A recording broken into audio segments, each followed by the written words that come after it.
एक हदीस मेरा दिल करता है आपको याद हो जाए। मुस्तदरक लिल हाकम में हदीस है। हज़रत अनस बिन मालिक रदी अल्लाह ताला अन्हु फरमाते हैं, एक भाई हुजूर की बारगाह में बैठा रहता था।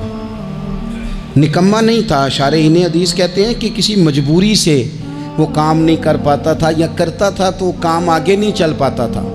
ज़हनी सलाहियत ही शायद ज़्यादा नहीं थी। ये हदीस मिशकात में भी मौजूद है, मुस्तदरक लिल हाकम में भी मौजूद है।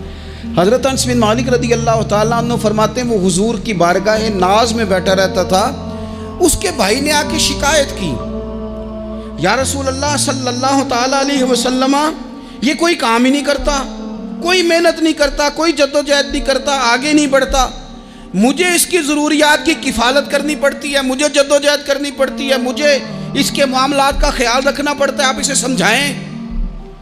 तो हुजूर ने बहुत सारे लोगों को समझाया जो काम नहीं करते थे।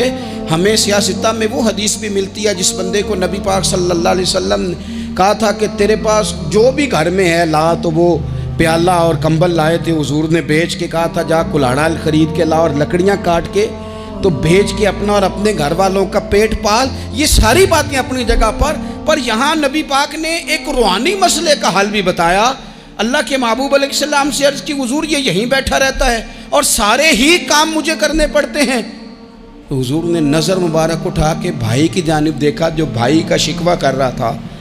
तो करीम महबूब फरमाने लगे, हो सकता है ये जुमले मेरे महबूब के, इनको कहीं लिखना, इनकी मिठास देखो, इनका हुस्न देखो, और भाइयों की मोहब्बत के बीज जो रसूल पाक पैबंद लगा रहे हैं और जोड़ रहे हैं, और जिस अंदाज में भाई को भाई से मिला रहे हैं, उस लहजे के हुस्न की मिठास को भी जरा चख के देखो।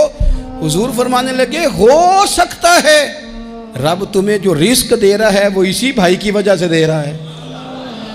भाई भाइयां दे वैरी हुंदे ते भाई ही भाइयां दियां बावां।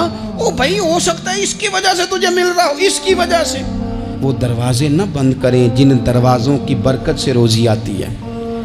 कभी भी वो काम ना करें जिन कामों की, अगर आपको कल तक बरकत थी, कल तक काम ठीक चल रहा था, कल तक निज़ाम बेहतर था, और आज आपको महसूस होता है कि कहीं कमज़ोरी आ गई है, कहीं हालात उस तरह के नहीं रहे, तो फिर आप गौर करें कहीं ऐसा तो नहीं किसी गरीब का आपके घर से रिस्क जाता था और आपने बंद कर दिया, किसी की मदद होती थी आपने बंद कर दी, किसी के साथ शफकत होती थी आपने बंद कर दी, कोई शख्स आपकी वजह से तसल्ली में था और फिर आपने उसे तकलीफ़ में डाल दिया। अल्लाह के महबूब ने फरमाया, तुम्हारे कमज़ोरों की वजह से तुम्हें रिस्क दिया जाता है, तुम्हारे ज़ईफ़ों की वजह से तुम्हें रिस्क दिया जाता है। तुमने तो एक बंदा ये कह के निकाल दिया कि जा तेरी तनख्वाह मैं नहीं दे सकता, लेकिन क्या पता कि उसकी तनख्वाह की वजह से ही बाकी सारा कुछ भी आता हो, क्या पता कि उसी के सबब से अल्लाह इनाम फरमाता हो। लिहाजा इन रूहानी मसाइल का भी थोड़ा सा ख्याल करें।